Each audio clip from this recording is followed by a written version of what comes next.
Qu'est-ce que veut dire communication non violente ou communication bienveillante ? On pourrait penser qu'il s'agirait de devenir une espèce de carpette devant les autres, de ne pas dire ce que l'on pense, de toujours être d'accord pour éviter les conflits. En réalité, c'est exactement l'inverse. Dans la communication non violente, on apprend à ne pas se taire, mais au contraire à exprimer ce qui nous tient le plus à cœur, ce qui est vraiment essentiel pour nous. Mais on apprend à l'exprimer d'une façon qui va pouvoir préserver la relation au lieu de la mettre en danger. Il s'agit donc d'apprendre à être authentique dans nos relations, à être vrai.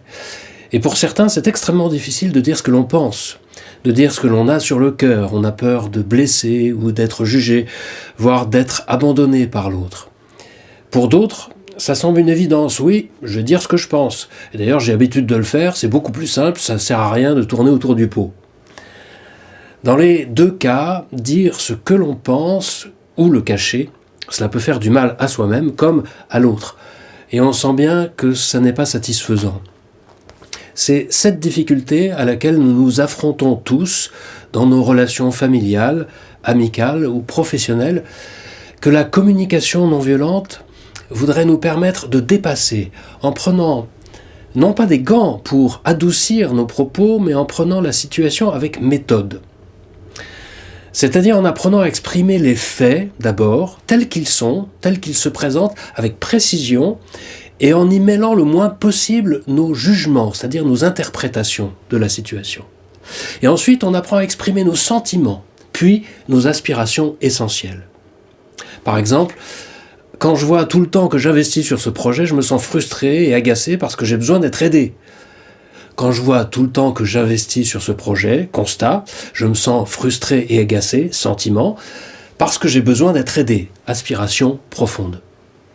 Communiquer ainsi va permettre le dialogue, au lieu de le saborder, car en disant « je », l'autre ne peut pas se sentir accusé. Au lieu de se braquer, il va pouvoir à son tour exprimer ses aspirations les plus importantes, car je vais l'inviter à le faire. Il s'agit donc de favoriser un aller-retour entre les deux parties qui est bénéfique et apaisant, car chacun se sent écouté et reconnu. Ça ne veut pas dire qu'on va être d'accord, pas du tout.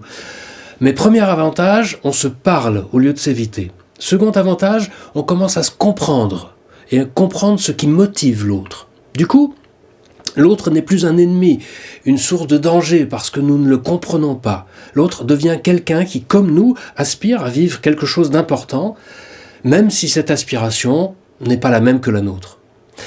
Troisième avantage, cette authenticité, cette vérité dans la relation peut être dite sans faire de mal, sans que l'un ou l'autre se sente jugé ou rabaissé. Les deux parties se parlent, elles sont au même niveau. Aucune n'est incitée à dominer l'autre, ce qui risque de se produire lorsque l'échange tourne à la confrontation. La CNV, c'est pas une confrontation, c'est une attitude de connexion respectueuse. Je suis comme ça, j'ai besoin de ceci. Toi, tu es comme ça, tu éprouves tel besoin.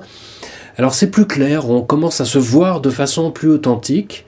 Et puis le dernier avantage, une fois qu'on en est là, c'est que la question de la solution à trouver, que ce soit un compromis, une transaction, peu importe le nom, cette question se règle bien souvent toute seule.